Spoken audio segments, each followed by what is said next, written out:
बिस्मिल्लाहिर्रहमानिर्रहीम अस्सलाम वालेकुम नाज़रीन, मैं मलिक शाह आज़िब तारिक और आप देख रहे हैं एसपी न्यूज़ एचडी चैनल। बहुत शुक्रिया आपने हमारी इस वीडियो को देखने के लिए वक्त निकाला। नाज़रीन कराम, थंबनेल आपने देख लिया होगा कि अब वज़ीर-ए-आज़म इमरान खान साहब की दोनों टांगें IMF के शिकंजे में मुकम्मल तौर पर फंस चुकी हैं। आप ये समझें कि IMF ने खान साहब की दोनों टांगें रस्सियों के साथ बांध दी हैं। अब खान साहब का बचा कुचा जो सर है वो भी काफी हद तक फंस चुका है, और जब ये सही तरीके से खान साहब का सर फंसेगा तो खान साहब ने भी चीखें मारनी है, और मियां नवाज शरीफ की तरह खान साहब ने ये कहना है कि आखिर मुझे क्यों फंसाया। ये खान साहब ने अब ये कहना है। नाज़रीन इकराम, अब हमारी हुकूमत ने किन शराइत पर दोबारा कर्जा लेना शुरू कर दिया है, कौन कौन सी चीजें अब दोबारा जो है वो IMF के आगे गिरवी रखने के ऊपर जो एक शरायतनामा था IMF का, इसके ऊपर हमारी हुकूमत ने दस्तखत कर दिए हैं। बहुत ही अहम मालूमात जो आप तक हमने पहुंचानी है। आपसे गुजारिश है कि आप हमारे SP न्यूज चैनल को अभी से सब्सक्राइब कर लें, बेल आइकन के नोटिफिकेशन को प्रेस कर लें ताकि हमारी हर आने वाली वीडियो भी आप तक पहुंचती रहे।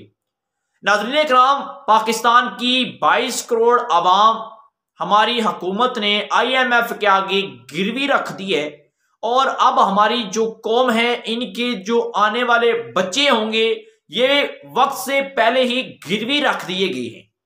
यानी कि जो बच्चा अभी दुनिया में नहीं आया वो हमारी हुकूमत ने, हमारे खान साहब ने वो बच्चा जो है वो वक्त से पहले ही IMF के शिकंजे में कर दिया है, IMF के आगे गिरवी रख दिया है। अब जो भी बच्चा दुनिया में आएगा वो तकरीबन मेरे ख्याल में 2 लाख से तो ज्यादा रुपए का मकरूज हो चुका होगा।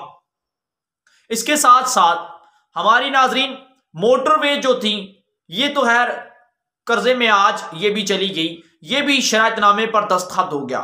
हमारे जो गैस थी, हमारी जो घरेलू बिजली थी, ये भी नाजरीन इकराम इसके साथ साथ जो है वो चलेगी, कर्जे के अंदर चलेगी। एयरपोर्ट चले गए, हमारे जो PIA के जहाज थे वो भी चले गए, और उसके बाद हमारे पास एक चीज बचती थी वो था हमारा स्टेट बैंक।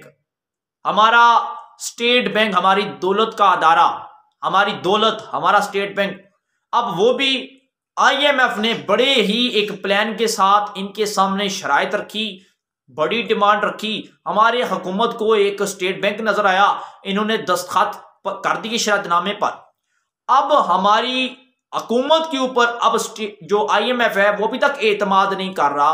वो ये कह रहा है कि खान साहब अगर आप ये चीजें गिरवी रख रहे हैं, कल आपकी हुकूमत के लोग ही आपके ऊपर इतराज करना शुरू कर दें, ये मुआहदा आधे में ये अधूरा रह जाए, तो आप इस तरह करें, आप जो मिनी बजट पेश कर रहे हैं उसके साथ आप इस मुआहदे को भी कौमी असम्बली में पेश करें। आपके जितने भी पार्टी के MNAs हैं वो इसके ऊपर इस दस्तखत करें, 2 तारीख अक्सरियत के साथ ये बिल कौमी असम्बली से मंजूर करेंगे तो 12 जनवरी से पहले पहले ये काम हो जाता है। तो हम जितनी भी कर्जे की रकम जो करोड़ों रुपए डॉलर बनती है वो हम आपके अकाउंट पाकिस्तान में ट्रांसफर कर देंगे। नाज़रीन इकराम, ये थी IMF की शराइत। अब बिल फर्ज नाज़रीन इकराम, ये मिनी बजट के साथ IMF की शराइत कौमी असम्बली के अंदर जाएगी, वहां से ये पेश नहीं होगी, ठीक है, क्योंकि बहुत बड़ी एक चीज है, इसके ऊपर कोई भी एग्री नहीं होगा। अगर बिल फर्ज ये पेश हो जाती है तो नाज़रीन इकराम फिर क्या होगा वो भी हम आपको आगे चलकर बताएंगे। अब हम बात करें कि अब हमारी हुकूमत के पास पीछे बचा क्या है, कौन सी चीज हमारी हुकूमत के पास अब पीछे बच चुकी है कि अगर माजी में इन्हें कर्जे लेने पड़ जाएं तो ये किस चीज को गिरवी रखकर कर्जा लेंगे, क्योंकि जो 35 से 40 सालों के अंदर जो कर्जा चढ़ चुका है ये मजीद आगे 100 साल के अंदर भी कर्जा उतरता हुआ दिखाई नहीं दे रहा। डॉलर आज अगर 180 में है तो ये मजीद नई हुकूमत भी कोई आ जाए वो ये 10-12 के एड़े गिड़े के अंदर ही रहेगी। अब ये डॉलर दोबारा 80-90-100 रुपए के अंदर नहीं आ सकता, पेट्रोल दोबारा अपनी पोजीशन पर तो नहीं आ सकता, ये 1-2-3 रुपए कम ऊपर नीचे होता रहेगा, आवाम को बेवकूफ बनाते रहेंगे। अब बचा क्या है हमारे पास? हमारे पास बचा क्या है कि हमारे हुकूमत, हमारे वज़ीर-ए-आज़म ताबेदार खान साहब यानी कि इमरान खान साहब कौन सी चीज देकर गिरवी करके कर्जा ले सकते हैं। अब नाजरीन, हमारे पास सबसे पहले बचा है हमारा पाक फौज का इदारा। हमारी पाक फौज, हमारा असासा, हमारा फख्र, हमारा सरमाया, हमारी दौलत, हमारी आन बान शान पहचान, जिनकी वजह से पाकिस्तान की 22 करोड़ अवाम अपने घरों में सुकून से सोती है, क्योंकि उनकी जान माल की हिफाजत हमारी पाक फौज सरहदों पर खड़ी होकर उनकी हिफाजत कर रही होती है।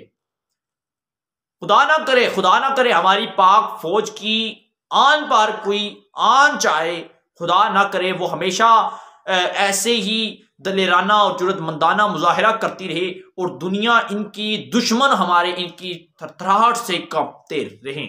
लेकिन हमारे सियासतदानों की एक बात तो ये है कि हमारी पाक फौज के आगे दाल नहीं गलती। अगर खुदा न खास्ता हमारे सियासतदानों की दाल गलती होती तो कब का इन्होंने हमारे इस पाक फौज अदारे को भी गिरवी रख दिया होता।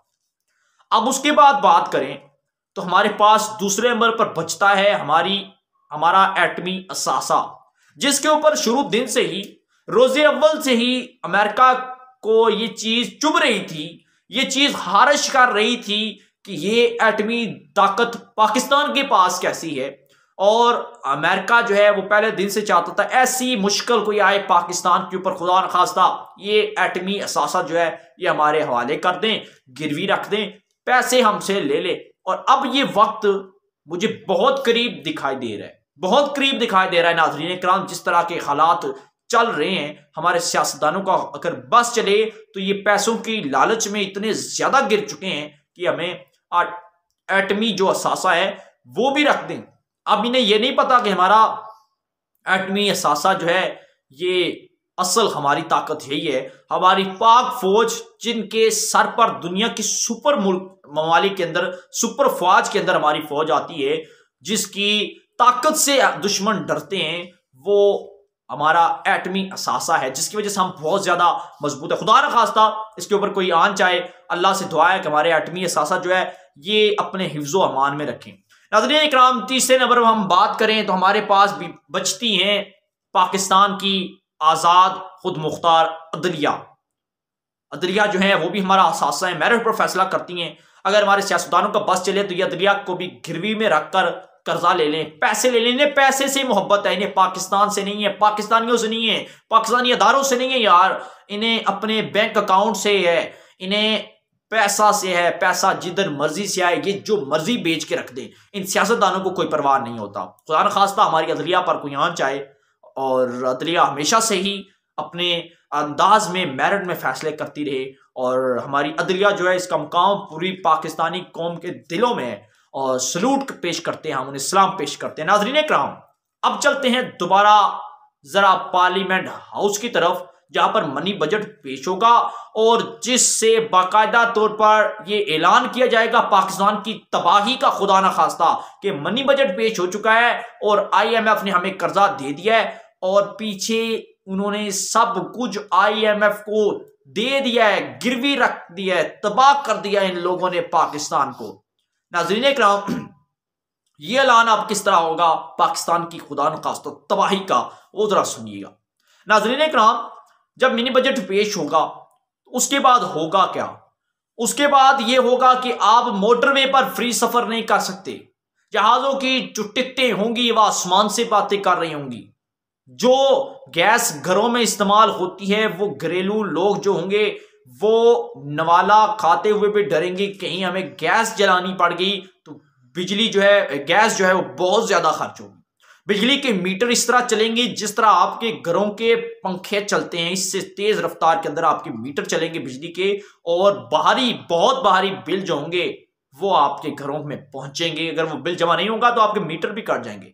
उसके बाद नाज़रीन किराम, रोटी, एक रोटी वो भी बहुत ज्यादा महंगी हो चुकी होगी। गरीब जो होगा वो मर जाएगा, अमीर तो गरीब हो जाएगा ना, और जो गरीब होगा ना वो तो मर जाएगा। और मैं समझता हूं 22 करोड़ आवाम की आबादी फिर चंद लाखों के अंदर रह जाएगी।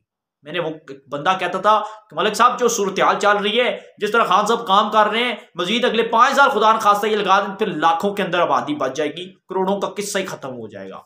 नाज़रीन इकराम, उसके बाद हर चीज तबाह हाल हो जाएगी और हर चीज आवाम की पहुंच से दूर हो जाएगी। अगर ये मिनी बजट के साथ साथ ये IMF का चट्ठा कट्ठा ये मंजूर नहीं होता असेंबली से, तो फिर क्या होगा?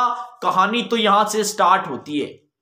फिर खान साहब गए, मनी बजट पेश नहीं हुआ तो खान साहब गए, खान साहब का सर जो है वो मुकम्मल तौर पर फंस चुका होगा और खान साहब ने फिर चीखें मारनी है कि मुझे क्यों फंसाया, मेरा तो कोई कसूर नहीं था, आखिर मेरा कसूर क्या था।